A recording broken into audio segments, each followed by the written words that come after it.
রূপশ্রী গল্পগাথায় আপনাদের সকলকে স্বাগত। আজ আপনাদের শোনাব রহস্যের আড়ালে ভয়, পর্ব 18, রচনা মহুয়া ঘোষ। বাবা দুর্গেয়র চিৎকার কানে যেতেই কপিনজল নিজের জায়গা ছেড়ে উঠে চটপট এগোলো স্রাচীর দিকে।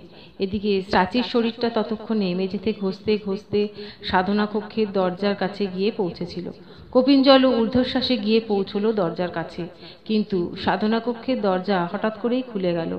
আর ওটা খুলে যেতেই স্রাচীর অচেতন শরীরটা মেঝেতে ঘষতে ঘষতে দরজার বাইরে যাওয়ার জন্য এগোতে শুরু করলো। সাধনা কক্ষে উপস্থিত প্রতিটা মানুষ ভয় পেয়ে উঠে দাঁড়ালো, কিন্তু স্রাচীর শরীরটা দরজা দিয়ে বেরোনোর আগেই কপিনজল স্রাচীর একটা পায়ের বুড়ো আঙুলকে চেপে ধরল। আর ধরেই বুঝতে পারলো যে দুলালি অসম্ভব এক টানে টেনে নিয়ে যাচ্ছে স্রাচীকে। তাই কপিনজল স্রাচীর পায়ের বুড়ো আঙুলকে চেপে ধরে বিড়বিড় করে বলতে শুরু করলো মন্ত্র। মিনিট দুয়েকও গেল না, সাধনা কক্ষের দরজা আপনা আপনি সব বন্ধ হয়ে গেল। সাথে সাথে স্রাচীর শরীরও থেমে গেল। ব্যাপারটা উপলব্ধি করেই কপিনজল স্রাচীর পায়ের বুড়ো আঙুলটাকে ছেড়ে দিয়ে উঠে দাঁড়ালো। তারপর এসে বসলো নিজের জায়গায়। সঙ্গে সঙ্গে 3 শিষ্য এগিয়ে গিয়ে স্রাচীর অচেতন শরীরটাকে আবার নিয়ে এসে রাখলো সাধনা কক্ষের মাঝখানটাতে।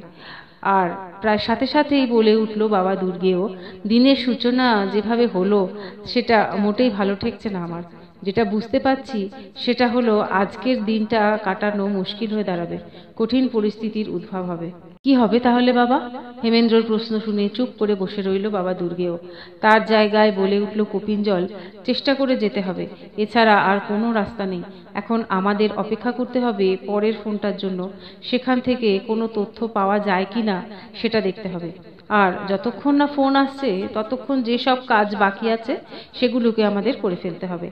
কথাটা বলেই কপিনজল সত্যকে ইশারায় কিছু বলে ঝুঁকলো বাবা দুর্গেয়র দিকে। তারপর খাটো স্বরে আলোচনা করতে শুরু করলো বাবা দুর্গেয়র সাথে। এদিকে সত্য কপিনজলের ইশারা বুঝতে পেরেই 3 শিষ্যকে নিয়ে আবার সাধনা কক্ষের বাইরে চলে গেল। তারপর মিনিট 5 মধ্যেই কয়েকটা গাছের ডালকে নিয়ে এসে ঢুকলো। এরপর সবকিছু সেই আগের মতো হতে থাকলো। 2 জন শিষ্য গাছের ডালকে পাতা সমেত হামানদিস্তাতে বাড়তে শুরু করলো। হেমেন্দ্রদের সবার বুঝতে অসুবিধা হলো না যে স্রাচীর শরীরে যে সবুজ লেইটা লাগানো হয়েছিল সেটা ঝরে যাওয়ার কারণেই আবার দ্বিতীয়বার সেটাকে লাগানোর প্রস্তুতি নেওয়া হচ্ছে। তাই চুপচাপ বসে দেখতে থাকলো ওরা। দেখতে দেখতে কেটে গেল 1.5-2 ঘন্টা। এর মধ্যেই বাবা দুর্গেয় আর কপিনজল মিলে স্রাচীর কপালে, গালে, গলায়, হাতে আর পায়ের পাতায় মন্ত্রপাঠ করতে করতে সবুজ লেইটা লাগিয়ে দিয়েছিল। আর মাথার কাছে রাখা যে ধনুচিটা ছিটকে পড়েছিল সেটাকেও আবার জ্বালিয়ে দিয়েছিল এক শিষ্য। এদিকে কাজগুলো হয়ে যেতেই বাবা দুর্গেয় উঠে দাঁড়িয়ে সবার উদ্দেশ্যে বলে উঠল, 1 ঘন্টা পরে আবার বসবো আমি। আর তারপর থেকে চলবে একের পর এক প্রক্রিয়া। এর পর পর বিধি মেনে এগোতে থাকবো আমি। এই ঘরে উপস্থিত সকলে বসবে আমার সাথে, কেউ বাদ থাকবে না। কিন্তু এই বিধিগুলো করার আগে শুদ্ধ হতে হবে। তাই সবাই গিয়ে এখন স্নান সেরে পরিষ্কার জামা কাপড় পরে আসবে। কিন্তু এই সাধনা কক্ষ থেকে বেরোনোর আগে সত্য সবার হাতে একটা করে কালো সুতো বেঁধে দেবে। সেই কালো সুতো ছাড়া কেউ সাধনা কক্ষের বাইরে যাবে না। এই কালো সুতো কিছুক্ষণের জন্য নিরাপত্তা দেবে আমাদের। কথাটা বলেই বাবা দুর্গেয় এগিয়ে গেল সত্যের দিকে। সত্য তৈরিই ছিল, তাই চটপট বাবা দুর্গেয়র হাতে কালো সুতোটা বেঁধে দিল। সাথে সাথে বাবা দুর্গেয় বেরিয়ে গেল সাধনা কক্ষ থেকে। এরপর একে একে সবাই এগিয়ে গেল সত্যের দিকে। তারপর কালো সুতো বাঁধা হয়ে যেতেই বেরিয়ে পড়ল। সাধনা কক্ষে অচেতন স্রাচীর পাশে রয়ে গেল শুধু কপিনজল আর একজন শিষ্য। সত্য ওদের দুজনের হাতেও কালো সুতো বেঁধে দিয়ে বেরিয়ে পড়ল সাধনা কক্ষ থেকে। তারপর শচীন আর অরণ্য যে ঘরে থাকছিল তার পাশের 2টো ঘরকে হেমেন্দ্রদের জন্য খুলে দিয়ে চলে গেল স্নান সারতে। ব্যবস্থা হয়ে যেতেই হেমেন্দ্ররা সবাই চটপট স্নান সেরে তৈরি হতে শুরু করলো। এদিকে স্নান সেরে সাধনা কক্ষে পৌঁছেই হেমেন্দ্ররা দেখতে পেল বাবা দুর্গেয়, সত্য এবং 2 শিষ্যকে। ওরা ঢুকে গিয়ে বসতে না বসতেই সাধনা কক্ষে এসে ঢুকলো কপিনজল আর একজন শিষ্য। সঙ্গে সঙ্গে বাবা দুর্গেয়র কথা মতো সাধনা কক্ষের দরজা বন্ধ করে দেওয়া হলো। আর দরজা বন্ধ হতেই বাবা দুর্গেয় প্রশ্ন করে উঠল শচীনের দিকে চেয়ে, অনিকেতের ফোন এলো? হ্যাঁ বাবা, একটু আগেই ফোন করেছিল অনিকেত। বলল যে টিনা আর কৌশিক কেউই নাকি ফোন তুলছে না, তাই বাণী বৌদির কাছ থেকে টিনার বাড়িটা কোথায় জেনে নিয়ে ও সোজা সেখানেই গেছে। শচীনের কথা শুনে একটু চিন্তা করে বলে উঠল বাবা দুর্গেয়, আমি বিধি শুরু করে দিচ্ছি, তারপর দেখা যাক কি খবর আসে। কথা শেষ হতেই বাবা দুর্গেয় নিজের জায়গা থেকে উঠে গিয়ে বসলো প্রাচীর পায়ের কাছটায়। বসেই সত্যকে ইশারায় কিছু বলল। সত্য সঙ্গে সঙ্গে হেমেন্দ্র, শচীন, অরণ্য, নূপুর, ময়না আর মিতাকে টেনে বসিয়ে দিল প্রাচীর চারদিকে। কপিন জলও এসে বসলো বাবা দুর্গেয়র পাশে। সত্য বসলো বাবা দুর্গেয়র অন্য পাশে, আর সত্যের পাশে বসলো তিনজন শিষ্য। প্রাচীর অচেতন শরীরটাকে গোল করে সবাই বসলো। সবার বসা হয়ে যেতেই বাবা দুর্গেয় বলে উঠল, এরপর আমার আদেশ ছাড়া কেউ নিজের জায়গা ছেড়ে উঠবে না। কথাটা বলেই বাবা দুর্গেয় ফিরল শচীনের দিকে। ফোন এলেও নিজের জায়গা ছেড়ে উঠবি না,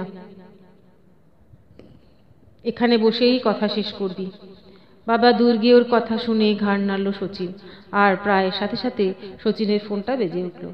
সঙ্গে সঙ্গে শচীন ফোনটাকে অন করে কানে চেপে ধরল, তারপর মিনিট তিনেক ধরে কথা বলে ফোন বন্ধ করলো। ফোনটা বন্ধ করেই খেয়াল হলো শচীনের যে সবাই ওর দিকেই কৌতূহলী তাকিয়ে আছে। তাই আর সময় নষ্ট না করেই বলতে শুরু করলো, বাবা টিনার বাড়িতে তালা দেওয়া, তাই অনিকেত ওর সামনের বাড়িতে গিয়েছিল জিজ্ঞাসাবাদ করতে। তখন জানতে পারল যে দিন তিনেক আগে সন্ধ্যার দিকে ওই সামনের বাড়ির ভদ্রলোক দেখেছিল টিনার বাবাকে টিনাকে পাজাখোলা করে নিয়ে গাড়িতে তুলতে। ব্যাপারটা দেখেই ভদ্রলোক দৌড়ে গিয়েছিল। তখন নাকি টিনার বাবা তাকে বলেছিল যে টিনা খুব অসুস্থ হয়ে পড়েছে, তাই ওকে ডাক্তারের কাছে নিয়ে যাচ্ছে। শুনেই ওই সামনের বাড়ির ভদ্রলোক জিজ্ঞেস করেছিল যে কোনো সাহায্য লাগবে কিনা, কিন্তু টিনার বাবা সোজাসুজি তাকে না করে দিয়ে গাড়িতে উঠে বসেছিল। তারপরেই ওই ভদ্রলোক দেখেছিল টিনার মাকে বাড়ির দরজায় তালা লাগিয়ে একটা ব্যাগ হাতে নিয়ে দৌড়ে আসতে। তারপর ওই ভদ্রমহিলা গাড়িতে উঠে বসতেই টিনার বাবা গাড়ি স্টার্ট করে দিয়েছিল। সেদিন ওই কিছুক্ষণ সময়ের মধ্যে ওই সামনের বাড়ির ভদ্রলোক শুধু এইটুকুই দেখতে পেয়েছিল যে টিনার নাক থেকে বেশ গলগল করে রক্ত বেরিয়ে পড়ছে। গাড়ির পিছনের সিটে অচেতনের মতো পড়েছিল টিনা। তারপর থেকে টিনাদের বাড়িতে তালা দেওয়াই দেখেছে ভদ্রলোক। শচীনের কথা শেষ হতেই হতাশ হয়ে বাবা দুর্গেয় বলে উঠল, তাহলে এখান থেকে কোনো খবরাখবর পাওয়ার সম্ভাবনা নেই। তাই তো মনে হচ্ছে বাবা। তবে টিনার সম্বন্ধে জানতে চাওয়াতে ওই সামনের বাড়ির ভদ্রলোক অনিকেতকে যা বলেছে তা হলো টিনা একেবারে বুকে যাওয়া ছেলে মেয়েদের মধ্যে পড়ে। বন্ধু বান্ধব নিয়ে হইচই করা, রাত বিরেতে নেশা করে বাড়ি ফেরা, তুমুল জোরে গান চালিয়ে দিয়ে পুরো পাড়াকে বিরক্ত করাই নাকি তার রোজগারের কাজ। বাবা তার ব্যবসা আর মা তার বুটিক নিয়েই ব্যস্ত থাকে, তাই মেয়েও তার বন্ধু বান্ধবদের নিয়েই ব্যস্ত থাকে।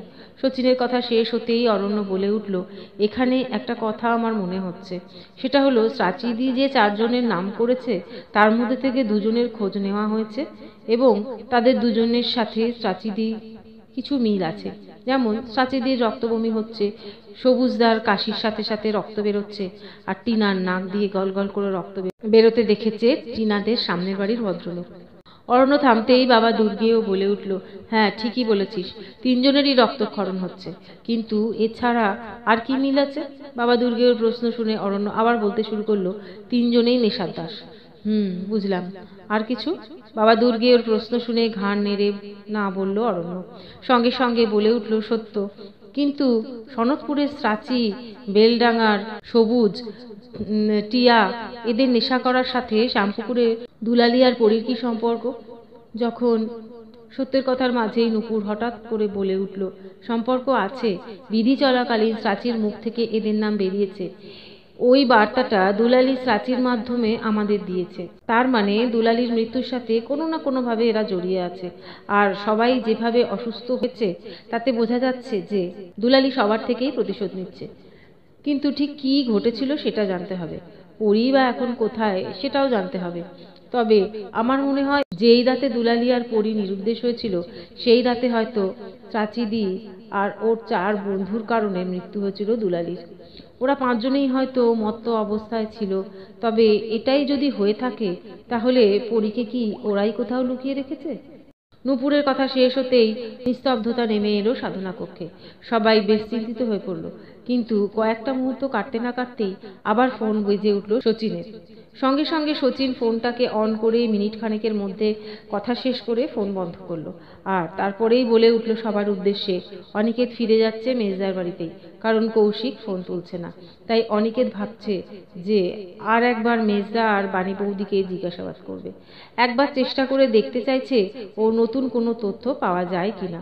শচীনের কথা শেষ হতেই বাবা দুর্গেও বলে উঠল, এছাড়া আর তো কোনো পথও নেই। যাক, আমি এবার আমার মতো করে কাজ করছি। এখন সকাল 10টা প্রায়।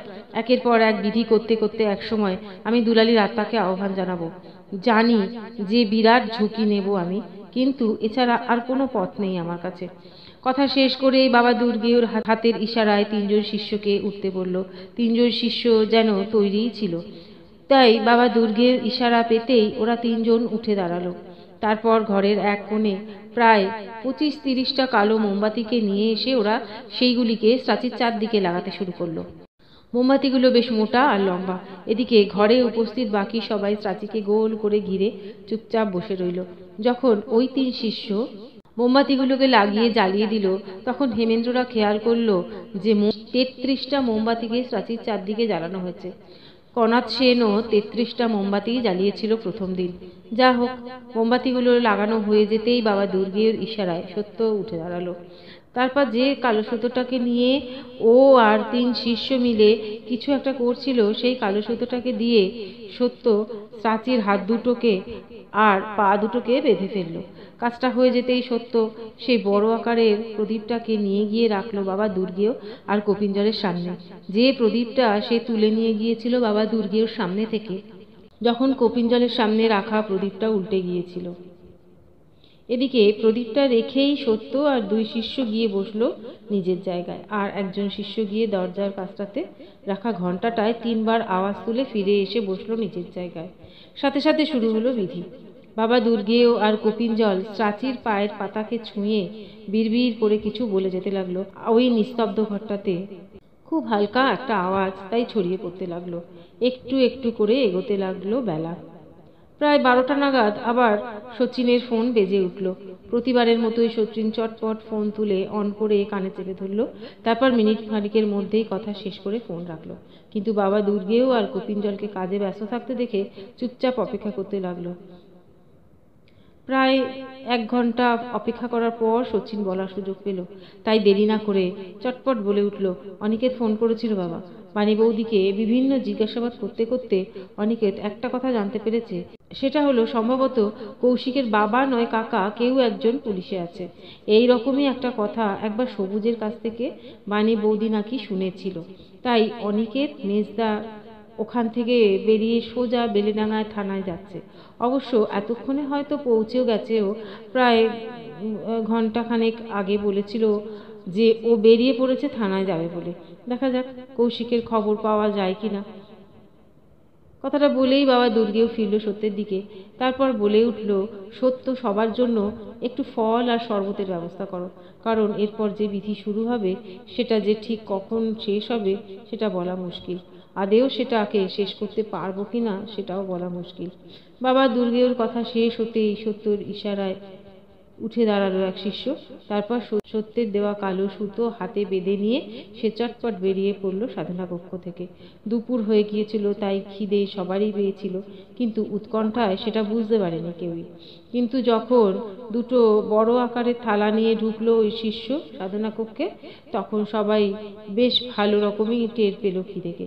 আশার বেশ বড় আকারের থালা দুটোকে যখন রাখলো ওই শিষ্য ঘরের একপাশে, তখন দেখতে পেল হেমেন্দ্ররা যে থালায় কাঁসার ছোট ছোট 12টা বাটিতে কোঁচানো ফল রাখা আছে, আর একটা থালাতে কাঁসার 12টা গ্লাসে শরবত।